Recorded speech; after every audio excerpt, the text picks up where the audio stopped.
For over 30 years, Situation Management Systems has trained the Positive Power and Influence program to people all over the world in an effort to empower themselves with the knowledge and tools they need to deal with difficult situations at work, at home, and everywhere in between. Our CEO and host, Sherri has been training people about positive power and influence all around the world for most of her professional career, and recently got her PhD in Human Development within the School of Leadership at Fielding University. Her co-host, Rhonda Selvale, has been with the company for more than 10 years now, and is not only a client services consultant, but a trainer of the program who has directed various learning initiatives for some of our most important clients.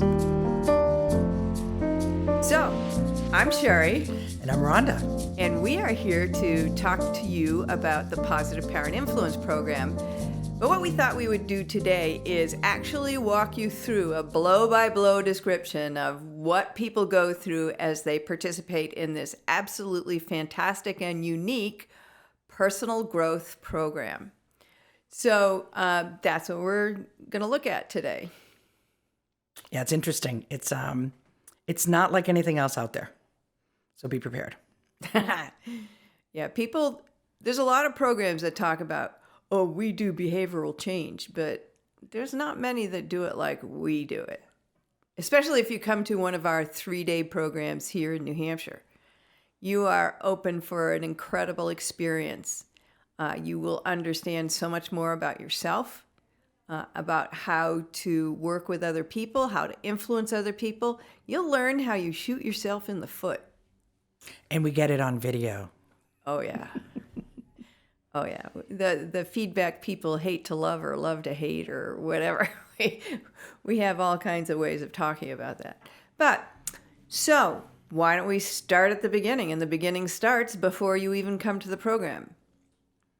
So you'll get an email introducing you to the Influence Style Questionnaire, which is our pre-work for this program.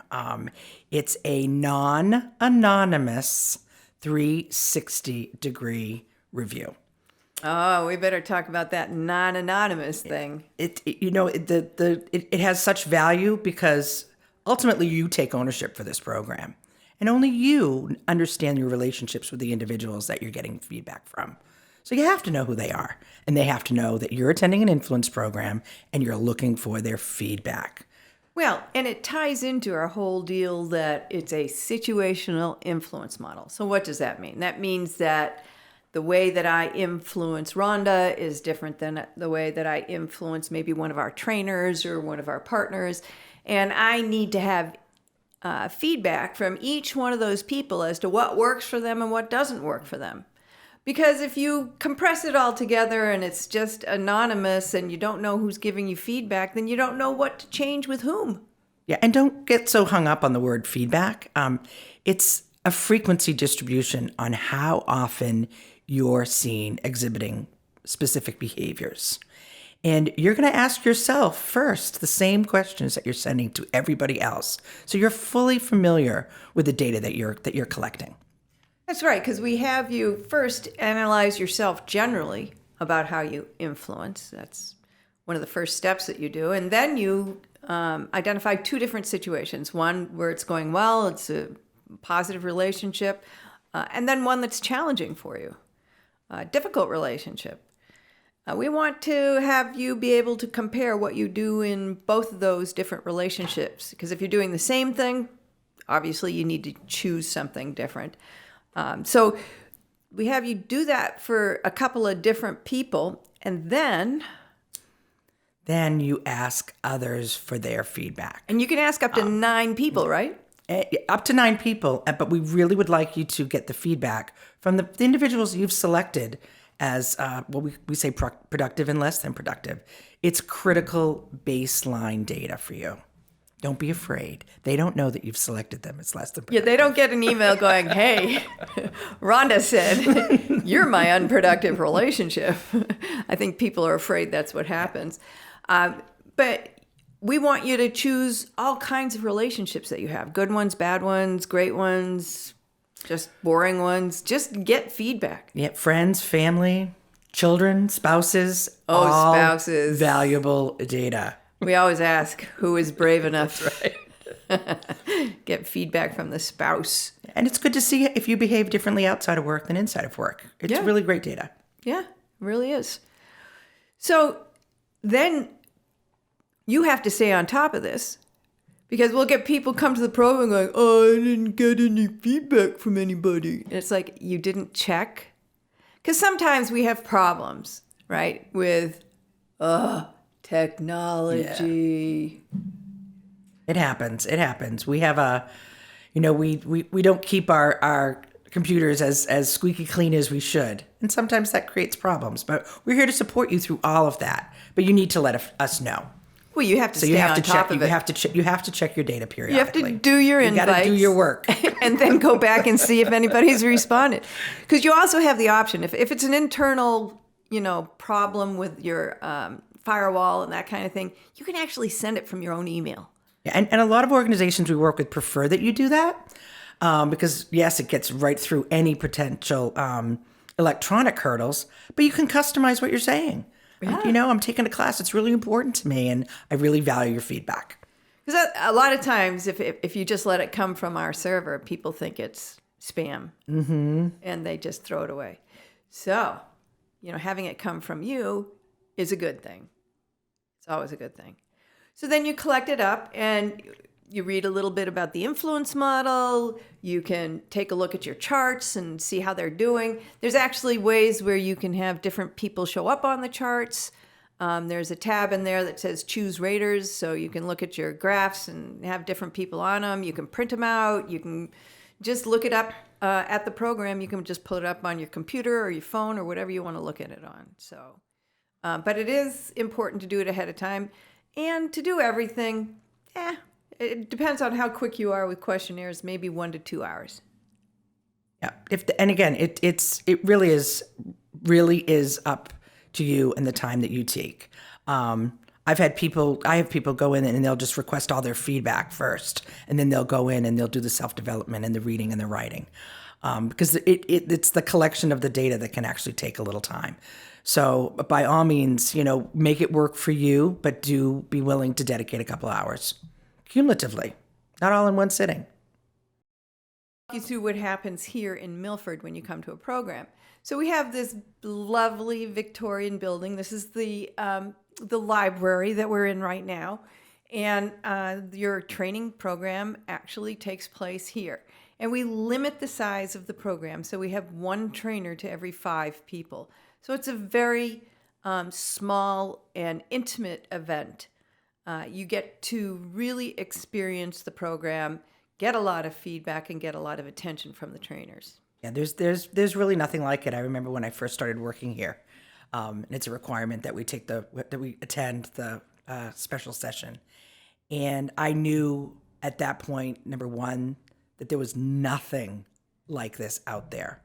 And I've been delivering a variety of soft skills training in most of my professional career, and nothing put the onus on me, the learner, to take control over what I was learning. And number 2, to be able to interact with so many people from so many different backgrounds and get this really excellent feedback on what I'm doing that works for them and what not in a safe and comfortable environment.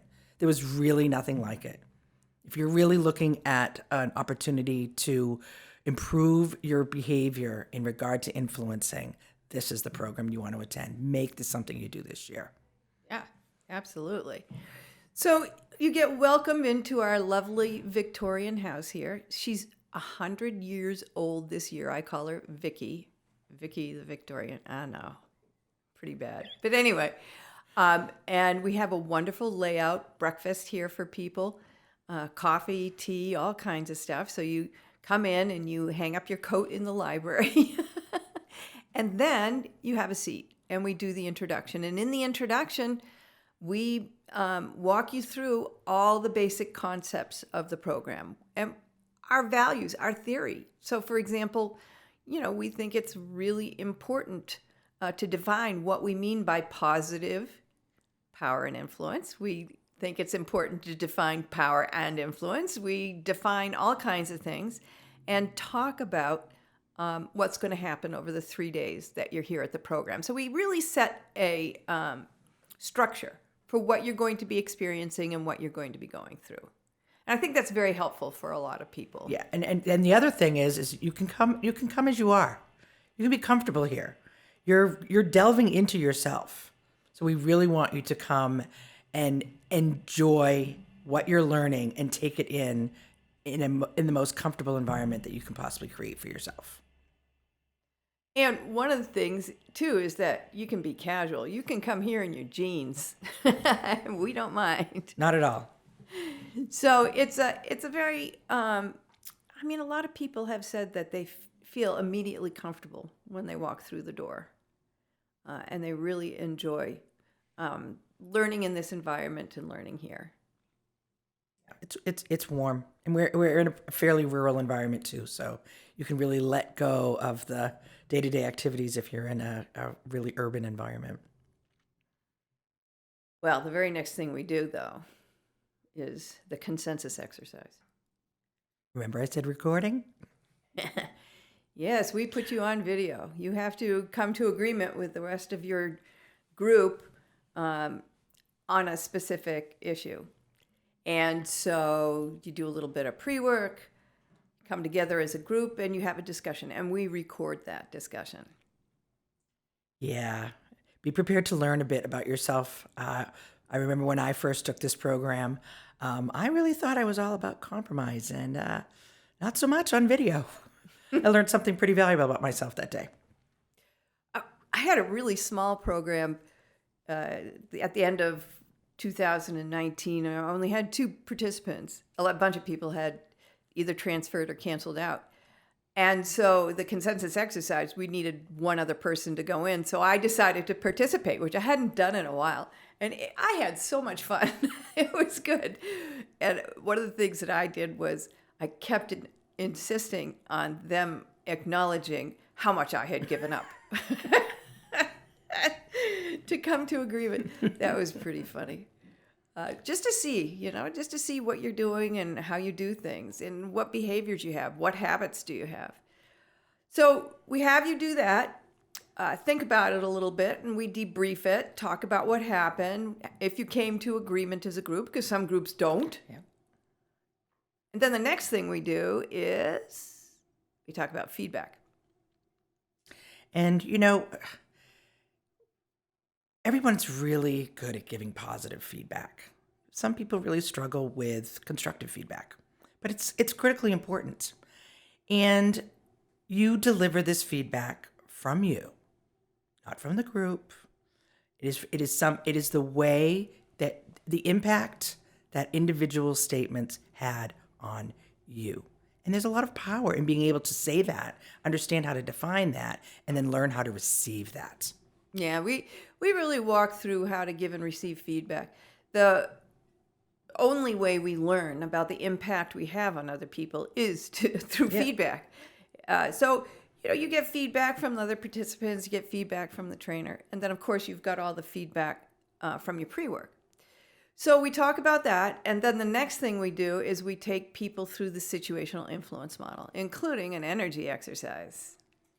Yeah, that is, you really learn at that moment how little you know about energy because you're feeling it, you're experiencing it, and it really adds power to increase your knowledge, needless to say, but it really adds power to the understanding of what we're talking about as we go through the program. When we talk about your push energy and your pull energy, you feel it. So we kind of give people an overview of each one of the influence styles through this brief lecturette on the situational influence model. And then we say to people, okay, what we're going to do now is use this as a tool to analyze the video that you recorded in the morning. And we do what we call coding.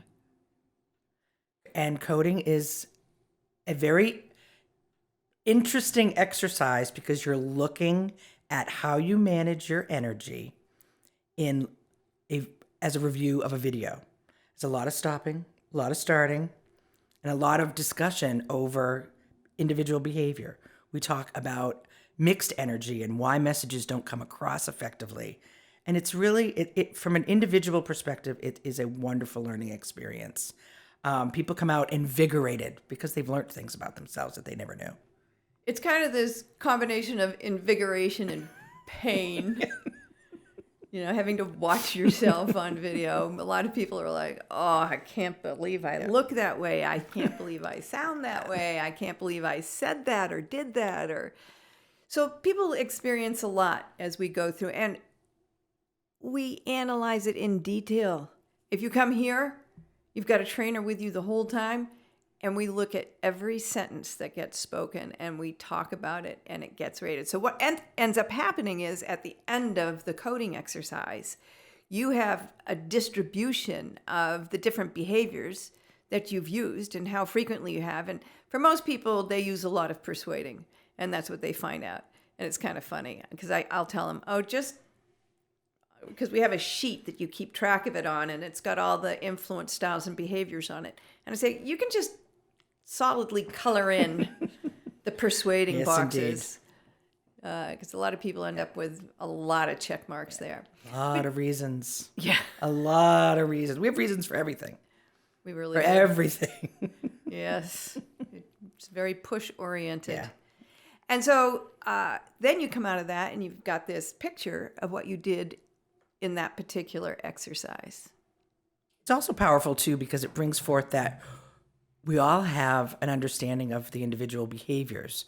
We just don't always use them very effectively. Yeah. Well, there's some behaviors that people don't have a clue about. I mean, I've had people go, I had no idea there were different styles and behaviors.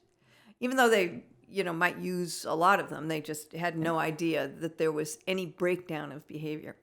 So then the next thing we do is we take your pre-work, your ISQ, and we do an initial analysis of it. I mean, a lot of people have done an analysis before coming to the program. This is the first formal analysis, and we walk you through how to look at it, how to understand what are the messages from people, and again, it's like you said, it's frequency. How frequently do you use the different behaviors?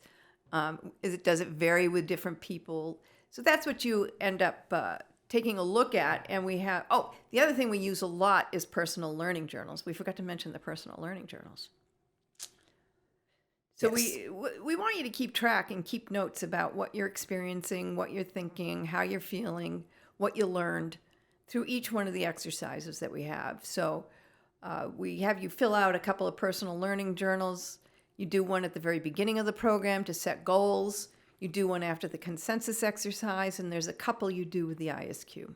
And what's great is the learning journal. It is your personal learning journal. It's something that you take with you when you leave here to continue to track your development and your increasing of influence style flexibility. It's a living document, something that will take you through multiple experiences. It's true. So then, after we take a look at the ISQ, we go into the track exercises, exploring alternative styles. Very powerful. Very powerful. Hard at first. Torturous for some. Okay, yeah, it is torturous for some. I tell people I have a very special kind of torture I'm going to put you through. It's called the track exercises. Yeah. Yeah, it's when you're learning something new. So say you're a golfer. You're going to go out and you're going to practice one swing again and again and again and again. Well, think of us as your golf course. So we take each one of the influence styles individually. We tell you what I like to call the research-based, or the what's the term I use? I just lost it. But anyway, what's the best way to do this influence style? And we have you practice it in little short vignettes. And those can be something real that you're working on, or we've got exercises there. So we do persuading, asserting, bridging, attracting. And you get to learn each one of those styles, how to do them, what's the best way to do them. And you bump into your own blocks. And you track them. Again, back to the learning journal. You're tracking all of this knowledge so you can, find out what your hurdles are and work through them. Again, very, very powerful. I think people don't even realize the difficulty they have with certain managing certain energies and certain behaviors, and you feel it. This is a visceral experience that you're having here. You're going to come up against some emotions that you may not have even known were there. Yeah, I've had some people get very upset at different points in the program. So after we do the track exercises, the next thing we do is set goals. You've gone through a lot at this point. I mean, it might not sound like you've done that much, but you've actually experienced a lot. So we want people to now pull all of the data together. What are you learning about yourself? What are you learning about the influence styles? What do you need to change? Which ones do you need to focus on? We want you to get really clear on one or two influence styles that you set as goals to work on for the next part of the program. And it's a great time because now the bulk of the lecture is done. So you're really going into a lot of experience. This is even starting with tracks, you're really in a very experiential mode from that point forward. And by taking time to understand what it is you actually want to plan and work on, it gives you the structure that you need to really get what you want out of this program. And we also have people do the negative circular processes and the positive circular processes. It's understanding everybody has blocks against different styles, different behaviors. Some people get upset about asserting. Other people think bridging is manipulative, or the sort of extroverted attracting is tough for some people. So you get to experience those blocks, or just simply some people have blocks about even just dealing with other people, period.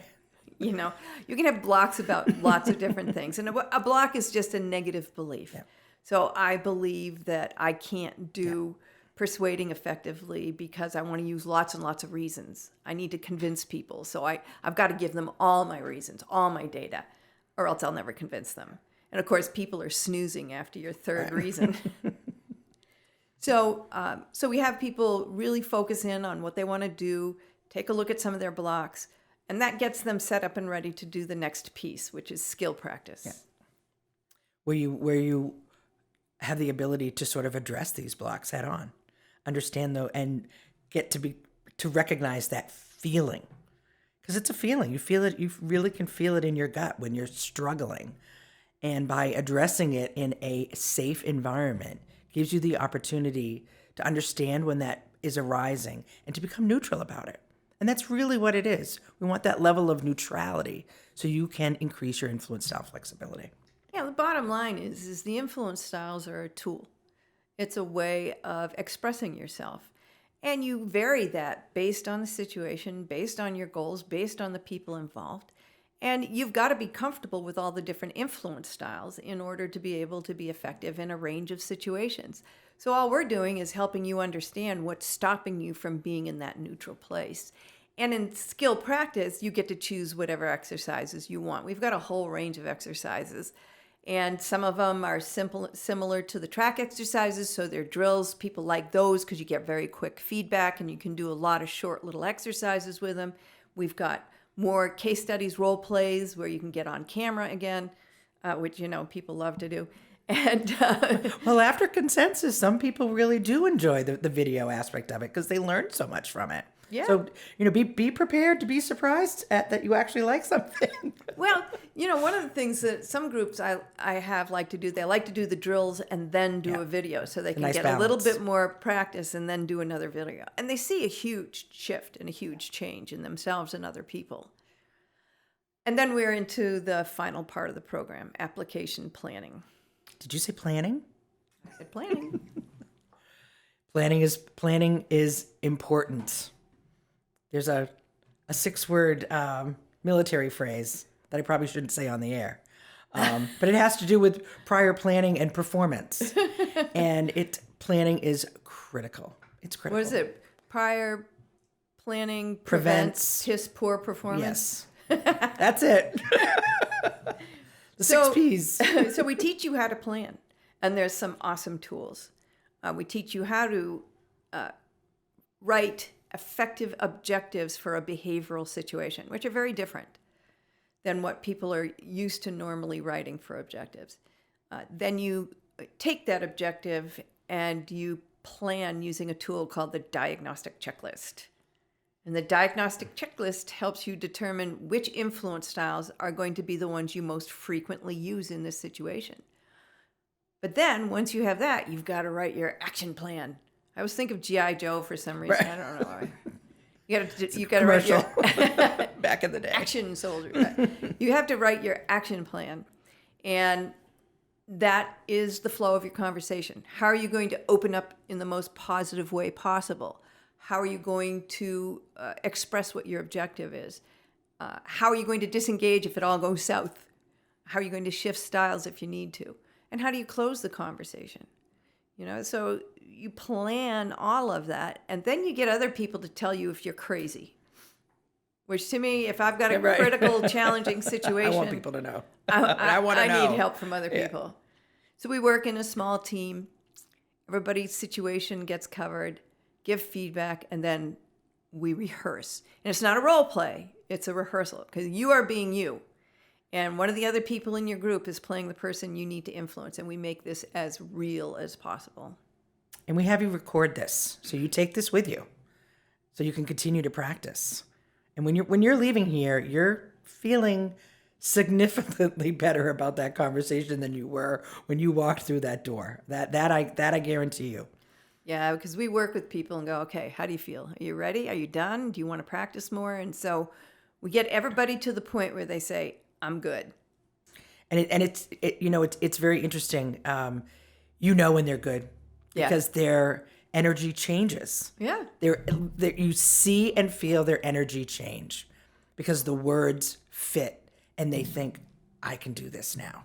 It's incredibly powerful. Well, and one of the things that it does, and this is, we've done a whole separate conversation about emotional intelligence and the Positive Parent Influence Program, but one of the things this does is helps people stop reacting and calm down. They have a plan, they have a way to go forward, they're more aware of themselves, they can handle their own reactions, they can handle the reactions of the other person because we have practiced it all. Yeah.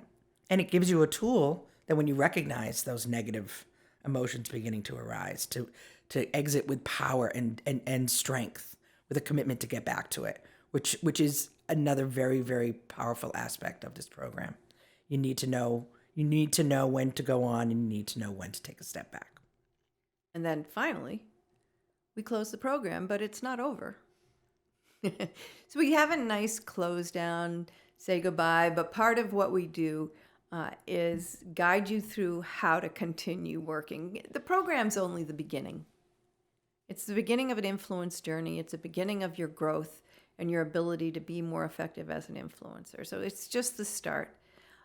And we also set up a time to come back together about a month after the program, and we do a webinar, an online program where we collect everybody back together and then hear about how it went. What did you experience with your critical influence situation? Have you been practicing the styles? And if we have time, we even help you plan your next one. It's wonderful to get back together. And what's another beautiful aspect of this is that you have a new circle of individuals to work with, to continue to practice these upcoming conversations. And once you get one done, they get easier and easier. You get more and more comfortable, and it works. It works. Yeah, we encourage people to continue to use it. Hopefully, within the next month or so, we're going to launch an app.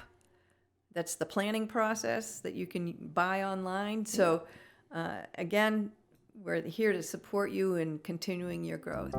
So that's the Positive Parent Influence Program. I'm Sherri. And I'm Rhonda. And we'll see you next time. See you next